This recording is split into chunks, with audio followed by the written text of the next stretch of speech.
There we go. I have time for one sip of my tea before we go live. Hi, everybody. Good morning, good afternoon, or good evening, depending on where you are. My name is Margaret. I'm in the Pacific time zone, so it's morning here. And I spent the last 2 days doing lots of important things and not coming up with a real original idea for today's live stream. But I do have a stack of 4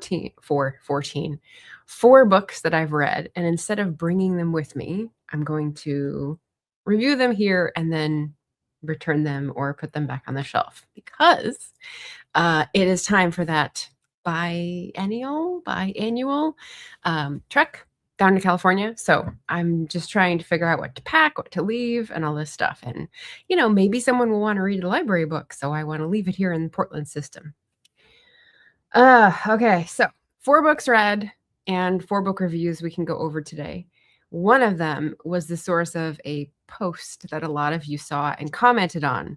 So we'll be going over that and why it triggered me. But we'll go to that one last. We'll start out with the easy ones. First of all, welcome. I'm going to say hello to the chat.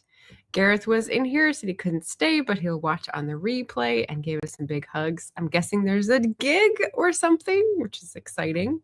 Greg was here to say big hugs right back to Gareth. Julie is here saying hello from hot LA County. I'm hoping this is the last day in the 90s. Oh my God. I was looking at the forecast and seeing 80s for Central and Northern California. So I may not be venturing any further south than Central Coast.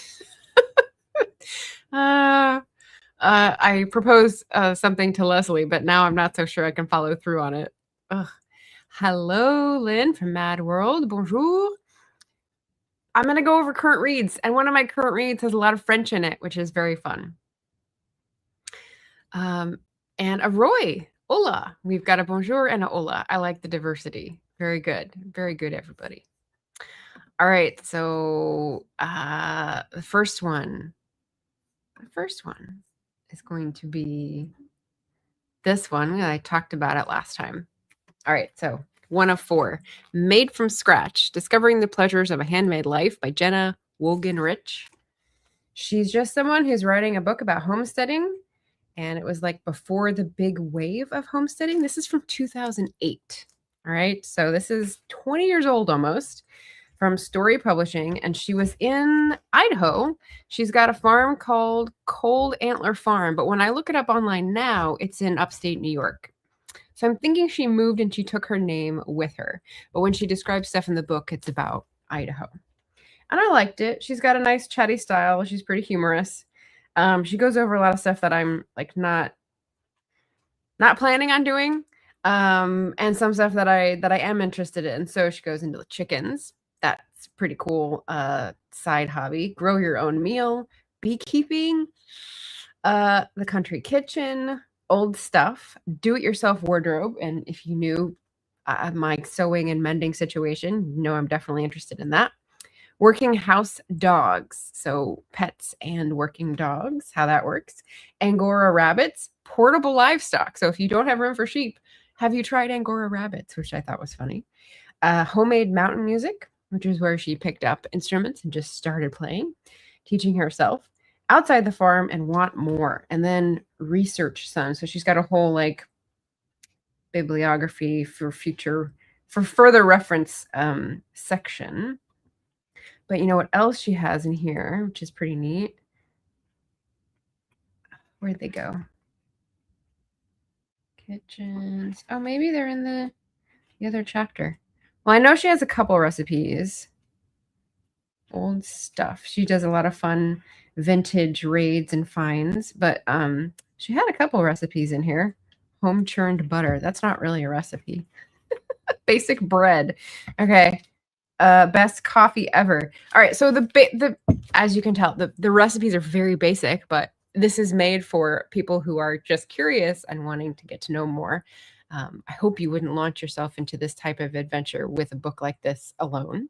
But I just found it nice, calming reading to learn from someone who was working a farm what that work entails and not be doing it at the moment. So, it was nice, and I'll just give it back. I got it used. I'll send it back. So that was a used book. This I got as a new book. Let's see if I didn't mess up the spelling.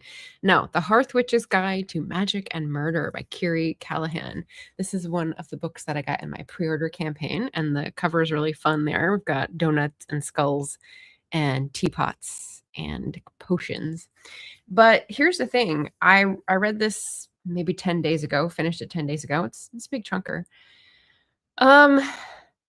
And twice when I was going to review it or put it in a wrap up or, remember if I liked it, I couldn't remember what it was about, which doesn't really strike me as like a terrific read, right? Like, it was very entertaining and I enjoyed it and it went by very quickly, but I couldn't remember it. So with that caveat, I will say many of the characters in here are very recognizable. It's a modern day, is it a portal fantasy? No, there's no one portal. It's just people who are in the Fae world and people who are in the real modern world. And basically, there's someone who is our main character who's been in Fae prison for 200 years. And there's all these sort of links with Sherlock Holmes. And so she was imprisoned in 1837. So all the stuff that's happened since then, she doesn't know about. And 1837, if I'm not mistaken, predates Sherlock Holmes, but it weaves in a lot of links to Sherlock Holmesian adventure. She has a group of friends called the Irregulars, which, don't survive to modern day. She lives where she used to live at 221 Baker Street, 221B, and that is owned by the Hudson family. So it's kind of a strange, like, oh, we're doing a nod, but it doesn't really make sense based on when she was put into prison.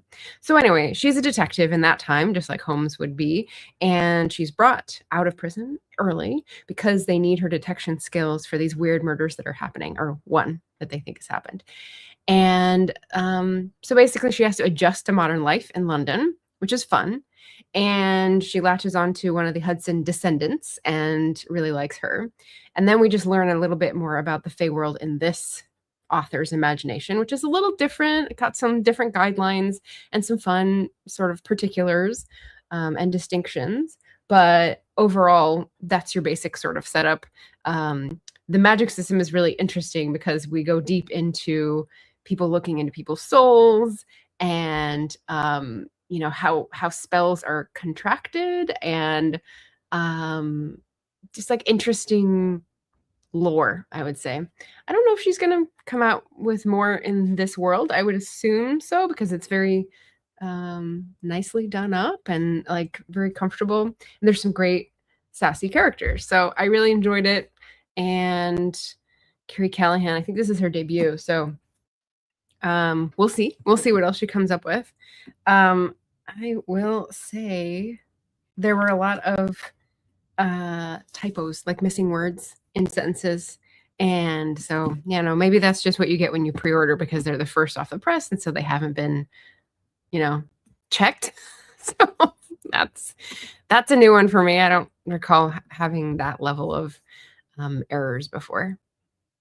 Lynn, hello, saying comment here that I'm going to catch up on. I just picked up L'Étranger by Albert Camus from the library, but it won't be in until next month that I can get to it. Oh, it won't be until next month that I can get to it. Okay. All right. I know Jim's books reading and stuff likes to talk about The Stranger as well as the Merceau investigation. And there's I think there's one other book that is like in conversation with The Stranger, which is pretty neat. Hello, Cat Paw. Good morning. Greg read Woganrich's An Absolute Beginner's Guide to Keeping Backyard Chickens. There we go. So she's written other books. Now we know. And William's Library. Hello, William. That title sounds like a pseudo textbook, a fiction book acting like nonfiction. The guide, for sure. The guide is not at all laid out like a textbook. It's a fantasy story. So yeah, I think it's just because it's a popular format for the title. So she went with a trending format for a title, as many authors do. A blank of blank and blank is still the reigning queen. as far as I know. Okay, so that was a new book. We've got new and used. So it's time for the library book. And so I was in Dee Dee's chat a couple weeks ago. Dee Dee is Brown Girl Reading. She's got a great community of readers. And I saw Farah Rochon recommended, and I've heard of her, but I hadn't read any of hers. So I went and found a cute little contemporary romance, and it's cute cover. It's called The Hookup Plan, and it's basically like enemies in the past to hookup partners to basically like laying demons of the past to rest. In high school, they were arch rivals, but it was because of things that went on with their parents. Not that their parents were together, but like they were arch rivals because they were trying to prove themselves to their parents and such and such. So it's an interesting setup. It's very like lots of good real life issues that come into play. It's set in, where is it? Is it Texas? I think it's Texas. Oh, yeah, Austin. Okay, so Austin, Texas. And she's last year resident at a county hospital, but she works with the children's floor. And she's hot shit. She knows it. She's obviously an overachiever because they were arch rivals for high school valedictorian. They both got it. And so yeah, she just like has been running full on pell-mell and finally comes back into contact with this guy and is like, oh, maybe I need to examine some of my actions, but not exactly in that way. She's got some great girlfriends to talk to. Yeah, it's a spicy book, so there's that to consider. But yeah, just really good processing and then growing up, I would say, as a romance that isn't just formulaic. It's got a real good growth and arc to it. So really recommend. And I will be reading some other Farah Rochon, but this was a good first book for her. So I've got new, used, and library. What is left? What is left in my bag of tricks? Hello, Reading So Matters. I just found out that I do live streams, which is funny. It's funny because if you go to someone's channel page, the homepage or the video page is just videos are recorded. And I do most of my videos via live stream. So unless you click over to live, you would never know that because YouTube is silly like that. Lynn says, Jim's review is why I finally got around to getting L'Étranger, and I want to follow up with the Meursault investigation. Oh, perfect. Okay. Just started following him recently. Yay. Yeah, Jim's great. He does a lot of different kinds of reviews, and yeah, it's fun to watch. Greg says, Rupert Holmes wrote a book called Murder Your Employer, The McMaster's Guide to Homicide, title match of sorts. Yeah, especially if it was a sort of humorous learning kind of novel. Hello, Eva. Nice to see you.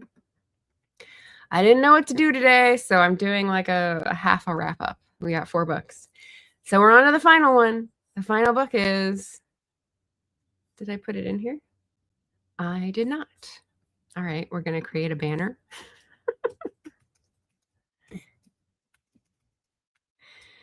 And like I said, you guys may have seen, I put this up as a post, and this is the book I was referring to. All right. So I'm going to share and say, here's my recent reads. And we're going to scroll on down to Loneliness and Company. That's what one of the covers looks like. It's not what my cover looks like, but we'll stick with this. I like the other one better. Loneliness and Company by Charlie Dyroff. I think that's how you say the name. I think this is a debut again. And I got this as an audiobook from Libro.fm. And they are basically like NetGalley for people with a connection to the book industry. So I have a sweet deal reviewing books in this format. Again, 10 days ago. But I do remember what really stirred me up about this book. So let's talk about it. What I said was, I'm having to deal with some really, really intense anger listening to this story. And now, why would that be? So the premise of Loneliness and Company is a young, she's late 20s, researcher who graduates from her basically like a master's program in the future, which is a little different from now, but like just in ways you would expect, more tech, more atomization. She graduates from a program and she thinks she's going to go to top big 5 research institutes, and it's very like general, very vague in research. But she gets assigned, because everyone is just assigned instead of having to interview, to a startup basically that's got a government contract and is very hush hush. And so at first she can't believe it because she graduated top of her class. Like, why isn't she getting into the top 5? And then she's like, do I stay at this place or do I leave? Because that's going to harm my chances. And then she stays and she like figures out how to get along to go along kind of attitude. And so that's all fine, right? Like we've got some motivations and characterization set up with that just premise, right?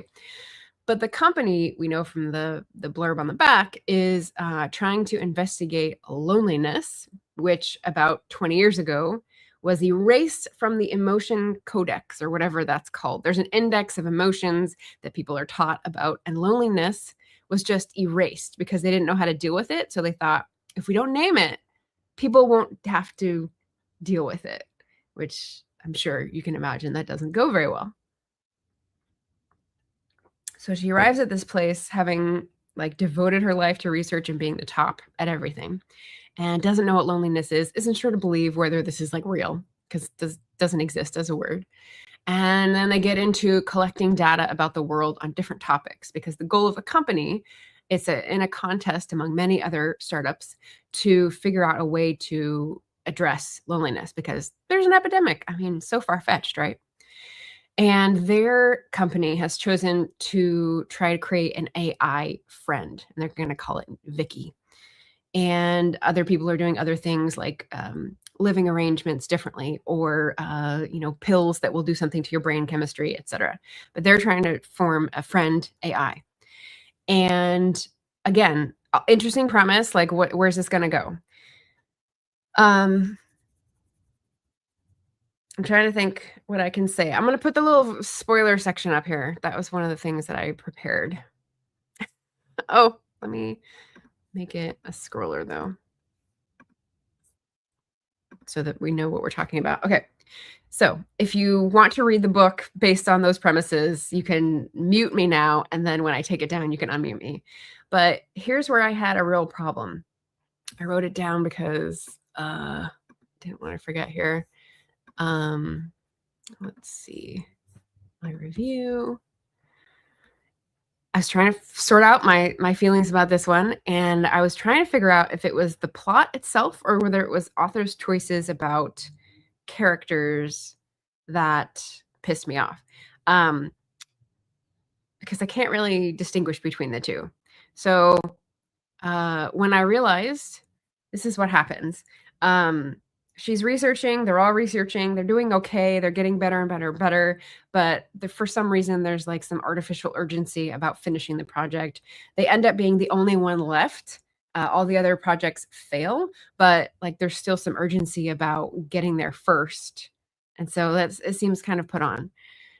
But when they get into that like last lap of like, we're almost there, she, the robot, the AI, is almost able to fool everyone that she interacts with that she is human. They sort of go off the rails. And the way they go off the rails is they're looking at all the data that the researchers bring in. There's like 6 of them, and then it drops down to 4 because 2 people leave because they don't believe loneliness is a thing. So there's only 4 of them and a whole bunch of like tech and like other people. But they're the data consultants, and the data that they're feeding in is from studies. It's from real life observations. And so that's the key thing, is that they're encouraged to do more real life observations. And Lee, our female main character, is not used to doing real life observations. She doesn't know what a menu is because people don't have menus anymore. You pay for things with your fingerprint. She's in this old city that is like crazy old and still has remnants of 100 years ago, New York City. And she's exposing herself to these new experiences, and apparently that is the best data that the project gets. And so she gets better and better, or the AI likes her data more and more.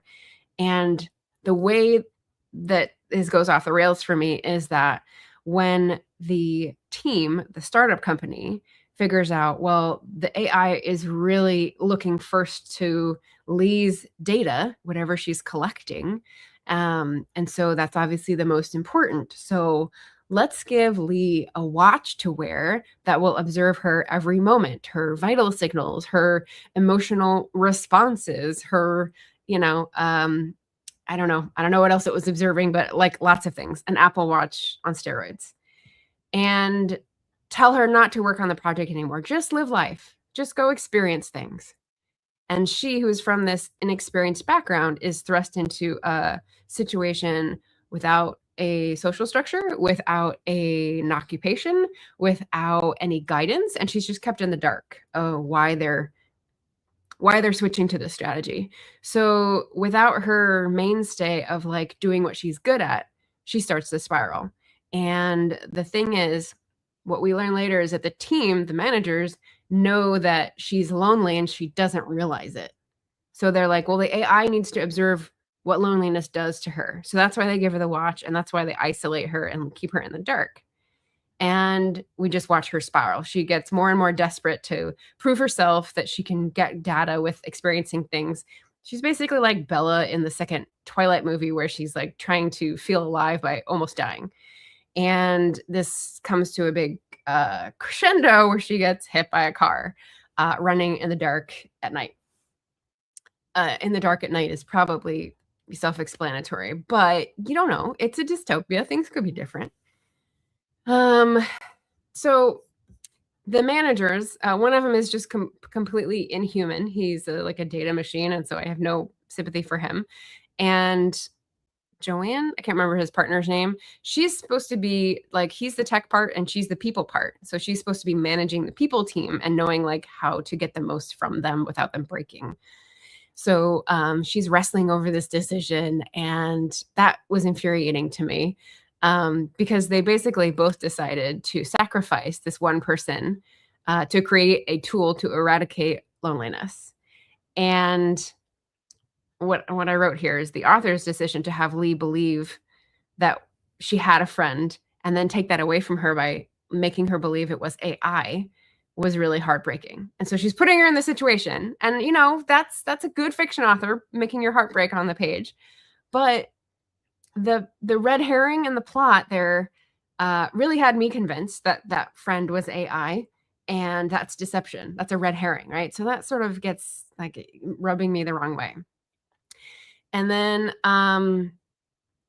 because she's turned from a researcher into a test subject in this experiment with the startup, I feel like that's kind of criminal.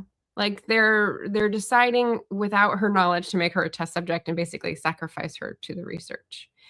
And their strategy is that, well, she's lonely and she doesn't know it. So we're going to make her more and more lonely so that the AI gets the best data to treat and address loneliness. And I was like, there's another way you could have gone with this. She had a roommate friend who was developing, and that was a great friendship. She had the friend that she eventually thinks is AI, who she never gets to meet because they're nervous that like he'll be a friend. And they could have gone a positive direction with that. They could have said, hey, why don't we observe Lee making a friend, and then the AI will learn based on that. So here's what it like ends up as sort of being for me when they decide to skate over this human test subject ethical dilemma in order to skip to the part where they can say, oh, well, big spoiler here. The end is that they throw away the experiment because two of the people who are on the management team don't think it's responsible to let humans not know how to make friends. So we're all moving in this direction, and they're trying to move people more in this atomized direction by saying, well, we'll just have an AI to cure loneliness, instead of realizing through their whole project that, when we go out and have experiences, people actually make friends. Like maybe we should go down that route and get the AI to be interested in that. So, I mean, the right conclusion, but like they skip the means of getting there question.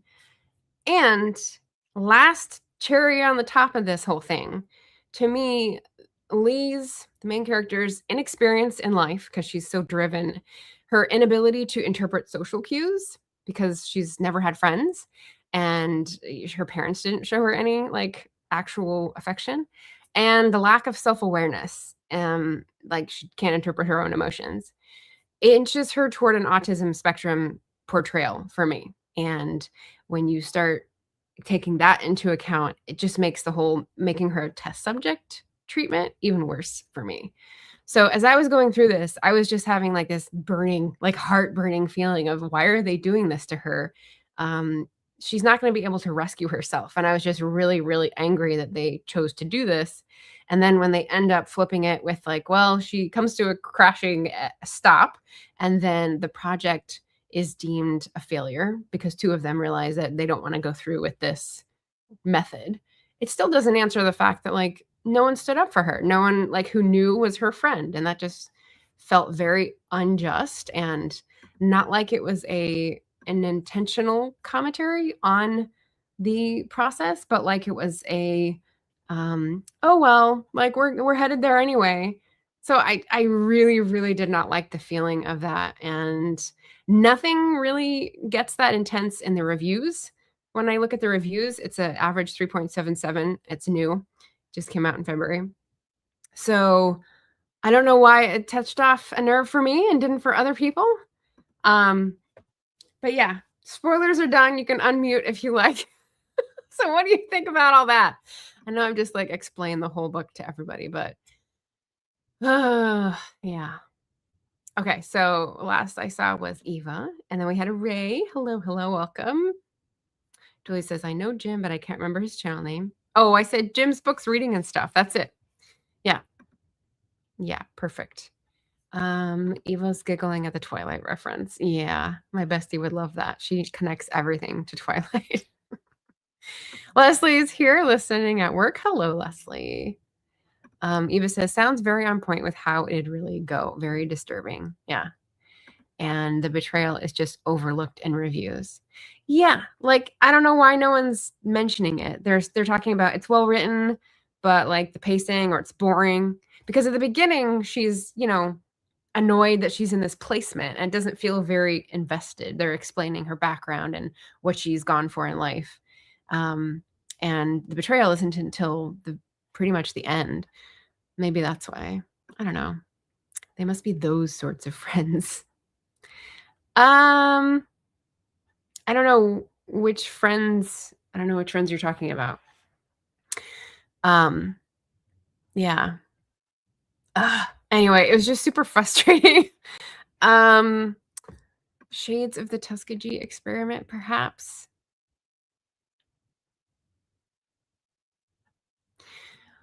Well, okay, so the Tuskegee experiment, as I understand it, and I haven't read much on it, just like the cribbed version, is that they had a group of people who thought they were being treated for syphilis, and they weren't, and they were just allowed to keep going with it so people could observe the effects. And it was mainly Black males in South Alabama. And they had a group that they were treating and obviously benefited from syphilis treatment, and it proved that it worked. But they went on observing the effects. And I think that a control group is part of science. And I'm thinking, this isn't a control group. This is turning someone into a test subject when they didn't consent to it. I mean, yeah, she signed a contract. She couldn't talk about it to other people. But she also thought she was like taking one for the team and helping the team. But then every sort of social structure was taken away from her, and she wasn't given any guidance. When she asked people, they wouldn't talk to her, or they would have meetings and not invite her, or they would say, just keep going, just keep doing what you're doing. And like, that's super bewildering, right? To someone who's like just trying life for the first time. I don't know. It felt more like putting your thumb on the scale than refusing to treat. It's sort of a different evil, in my opinion. Cat Pot says, I have no problem imagining how they'd be okay with making her collateral damage in their race to win succeed. Yeah, I mean, realistic. The way it was portrayed is that they had the two who were startup geniuses. They'd done a bunch of great projects together. One was the tech side and one was the people side. And we have two POVs, mostly Lee, and then a few chapters from the people manager person. And I just have no sympathy because she's like, I don't know. She's like really not concerned and just totally blind to everything until the very, very end. And then I won't spoil the last thing, which is about her. Yeah, those types of friends, the reviewers. The sort that betray someone for the sake of success. Mm.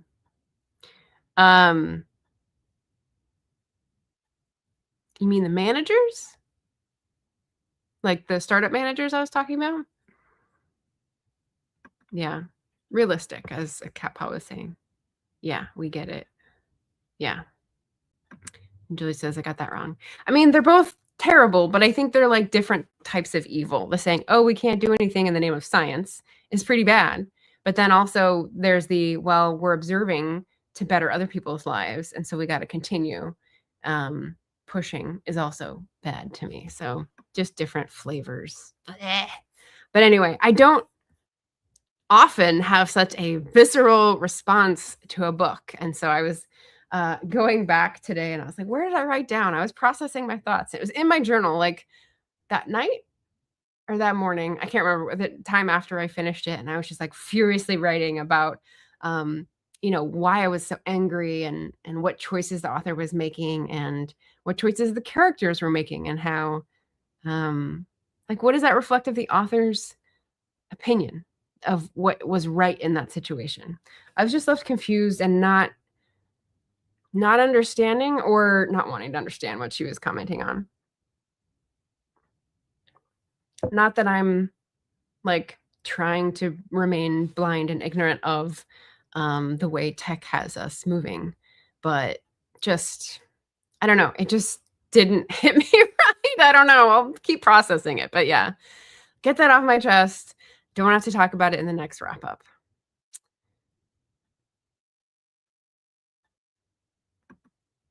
Okay. And then we get it. Yeah.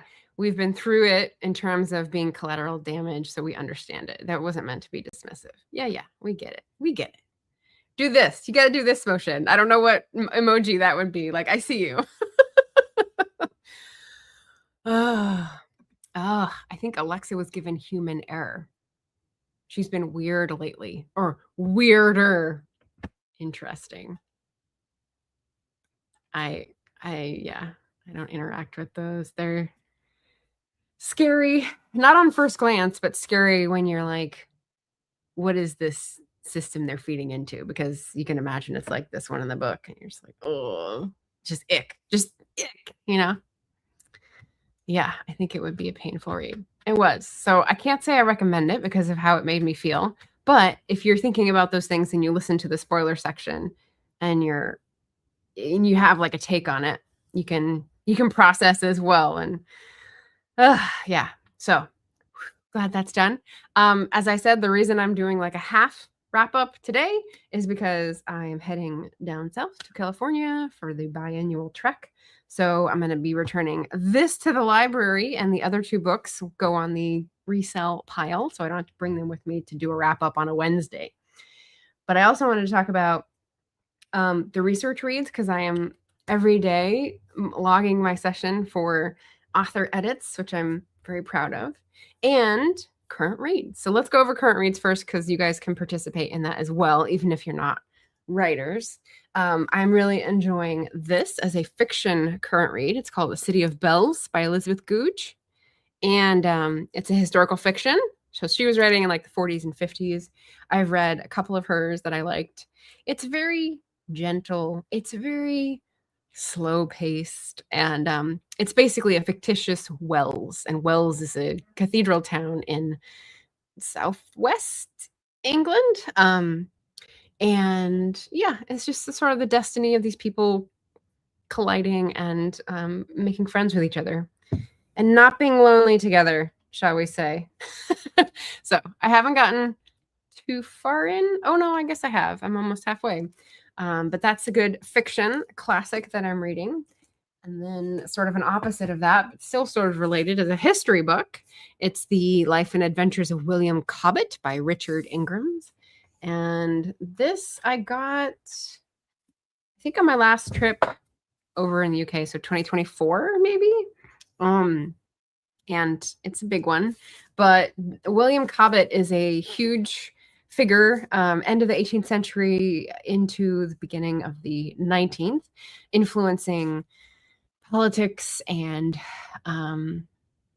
so sort of like Thomas Paine, but a few years later and a little less radical, but still considered radical, still persecuted for his beliefs, but most well known perhaps for writing Rural Rides, which is when he just got on a horse and went from town to town and was just describing his travel experiences. Like, not first travel writer, but definitely domestically, like the first one to make it a very popular read.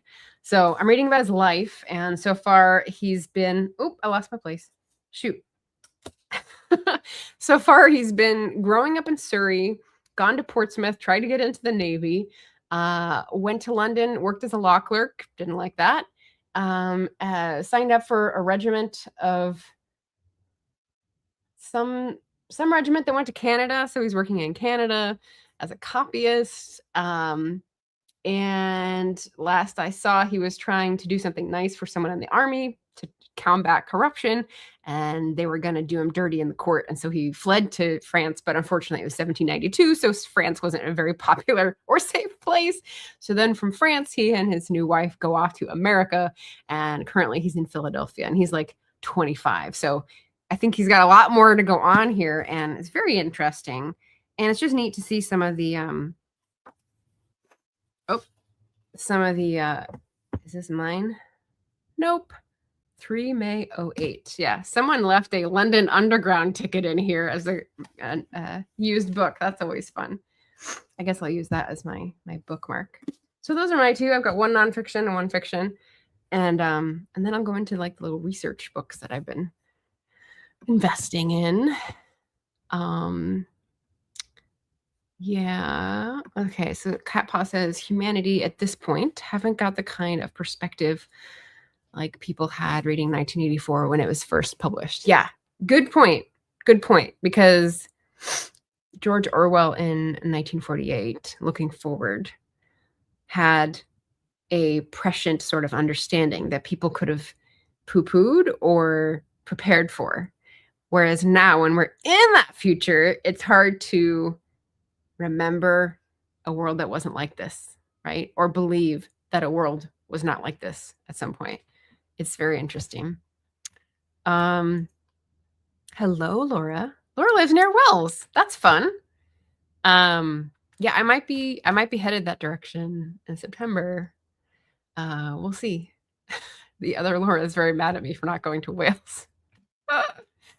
Cat Paw says it's very easy to imagine companies sacrificing employees for a profit. Well, that's for sure. Yeah. Yep. Roy says, I have a copy of City of Bells. Must read it. Yeah, I'm really enjoying it. Like I said, it doesn't read like young adult, but it reads so earnestly and almost naively, I guess definitely naively, that it's just a breath of fresh air from many of the other sort of current politics and events type of books that I am reading usually. Hi, Jim. We were just talking about you. So, and the other current read is, I've got it on the screen that I'm sharing. This is a fun one. This is the one that has French in it. Agnes Aubert's Mystical Cat Shelter. And I'm listening to this on Libro.fm. Heather Fawcett is the author. Geneviève Coq is the narrator. I assume that's how you pronounce her name, because it is set in Montreal, and they say things in French with a French accent, and even one word that is not French in a French accent. And it's just interesting because it's obviously in English, but she's just got this very French accent that rolls off the tongue. So it's sort of unidentifiable when it's set, but it's Montreal. I'm guessing around 1900 because they've got paper clips, they've got typewriters, but they also have horses and wagons to transport things. And yeah, so I'm just trying to like, obviously it's not our world because there's magic and magicians in there, but obviously there's got to be like some combination of conditions of the world that she has decided on. So I'm just sort of a little confused in my head about like where to situate this, um, but it's very enjoyable because the magic system is being explored, and she's someone who runs a charity shelter, and she's a young widow, so kind of character I write about, but less civic minded than my heroines, let's say. She's more about taking care of the street cats, and they're really fun. So I'm just enjoying this as my current audiobook read. Remove and see if anyone else. Lynn says, speaking of George Orwell, I also picked up Down and Out in Paris and London. Sorry, I forgot that there's a second city. Yeah, from the library. I read that several years ago now. It was interesting. Yeah, I think I had a preconception about what it would be like, and it was not that. But there's a lot of like ratty, grungy accounts, and it's interesting to hear about the times. Greg's been to Wells, Nevada. All right, well, tell me if there's a book set there and we can compare. Jim says, my ears must have been burning. Yes. And then Cat Paw's current rereading Any Human Power by Amanda Scott. The one I still have to get around to. Yeah, so as you can see, we're at 3 current reads, and that is not counting these.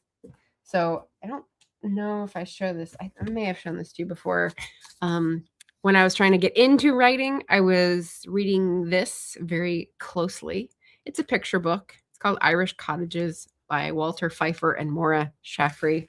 It's probably like early 90s, but I've got all sorts of little stickers. It's a picture book, but it's also like going through different areas of the UK and Ireland. I think it goes into the UK. It might not. It might just be Ireland.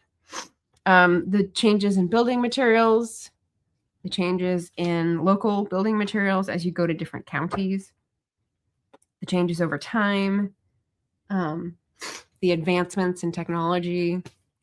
And yeah, it's just all very suggestive when I'm trying to figure out like the backgrounds of my characters. So that's been great. And final one is the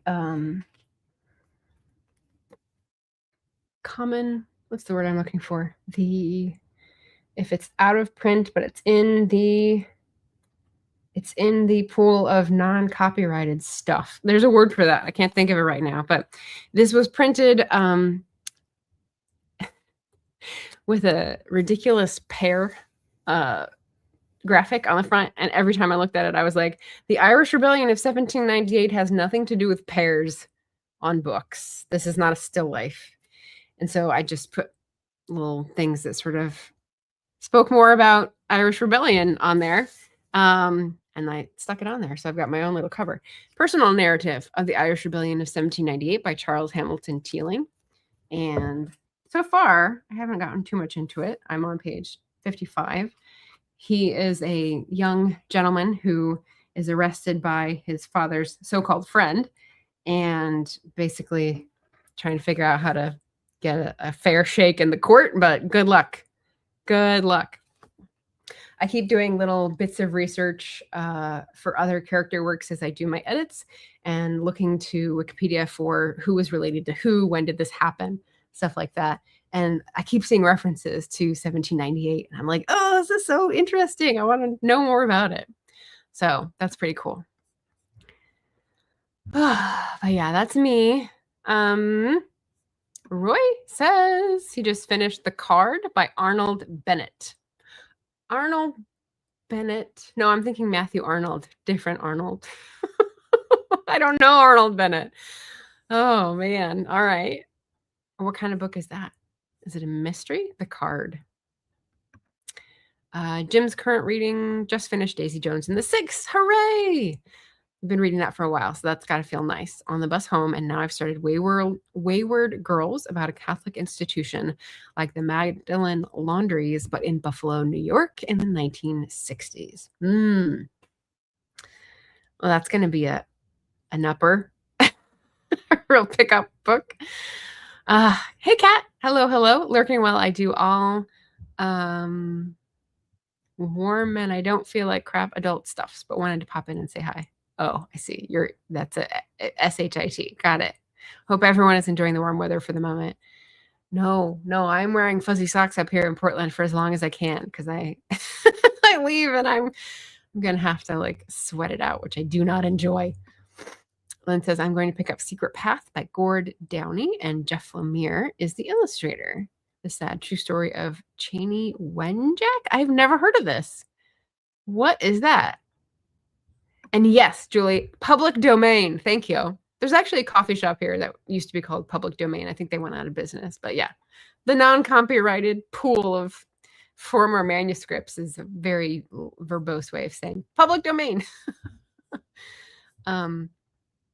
What is Cheney Wenjack? When is that even from? Greg's still reading for March on the Rails. I'm reading 2 books with train in the title, but neither has much to do with trains. Funny. Yeah, I haven't gotten very far in that railway book. It's interesting, and it's got great, information. It's just not what I'm focusing on right now. A residential school child, so you know how bad it is. Oh, okay. Gord Downey and Jeff Lemire. Is it Canadian? Secret Path? Is it someone like running away from or is it Australian? Like Rabbit Proof Fence?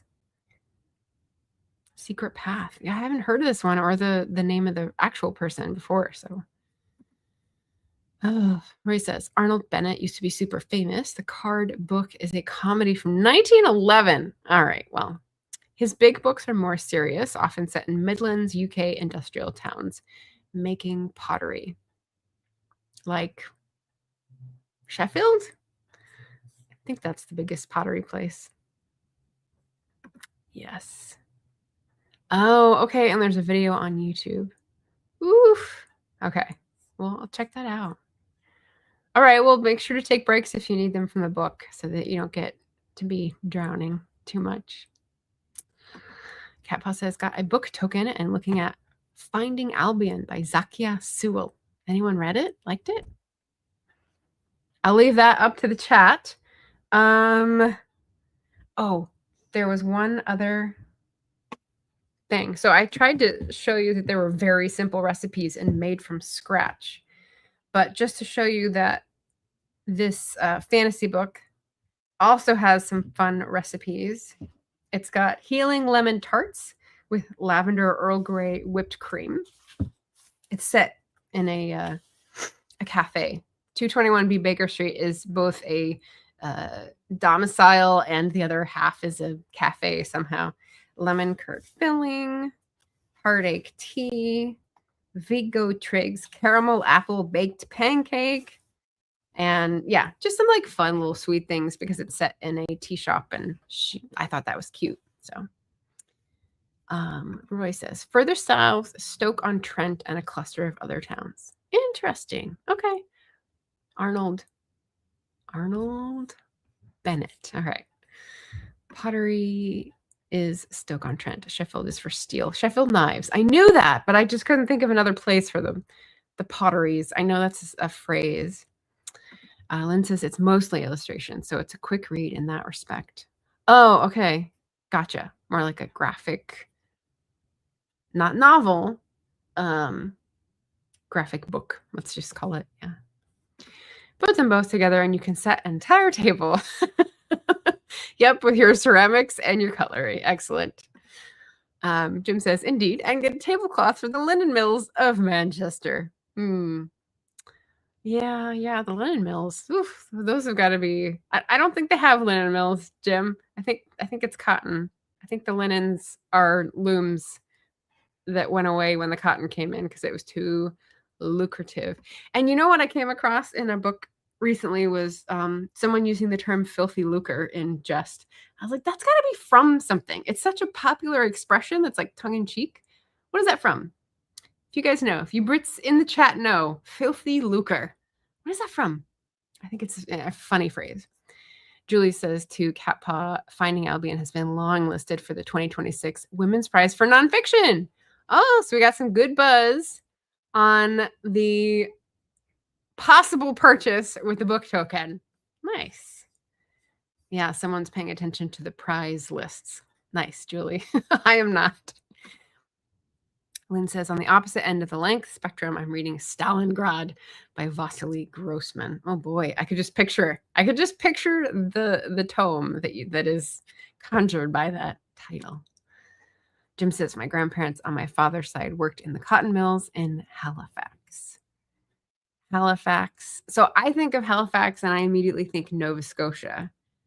There's a Halifax in the UK though, probably. I just don't know where it is. Halifax. Is it in the middle? Is it in the Midlands? Could very well be. Thank you for educating me on the geography. I'm having to constantly bring up the map of Manchester and surrounds to try to like place the different things. Do you guys use Google Maps for this? Because like I will research what was really hard this morning. Okay, the research tidbit for this morning was, all right, I know all about this very fancy Venetian revival building that was the Manchester Assizes Court, but it wasn't there until 1858 or 65. And I'm like, I need one that was there before 1835. And there was no building that was set aside for law courts in that time period. And apparently petty sessions, which is like the stuff they do every day and aren't like felonies, those were typically done in the magistrate's home. So I know inquests were done in like pubs, which is weird to me, but we've seen that represented in media. And petty sessions would be in the magistrate's home. And I thought, oh, well, that makes it easy. I can make his house be anywhere. So that was my bit of research. And then I put it on the map somewhere. So that was fun. Oh, hi, Aaron. Halifax. I said Halifax. Halifax is Bronte country, West Yorkshire. Oh, right. Okay, cool. Thank you. See, I love learning geography things with this crowd. This is great. All right. Well, that was my entertaining little half wrap up and update on current reads and research tidbits. So I hope that was enjoyable. And happy Friday, everybody. It is almost the spring equinox. So if you celebrate, have a lovely time and, welcome the light back, I guess. Lynn says, I think almost everything should be done in pubs. Fair enough. Joey says, I'm going to start reading The Safekeep by Yael Vanderwooden. It won awards. All right. That name. Is it Dutch? Yael? I knew a cookbook writer with that name. Vander. That says Dutch to me, but who knows? Not me. Where's my thank you? There we go. Thank you for watching. And remember, diversify your reading shelf and take care of yourselves, everybody. Happy reading.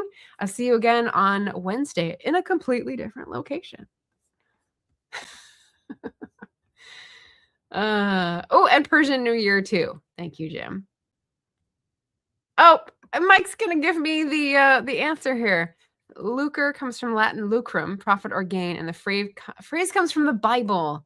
Excellent. 1 Peter 5:2. That's having something at your fingertips. Thank you, Mike. All right. Well, then now that mystery is solved, everybody have a wonderful weekend, and I'll see you.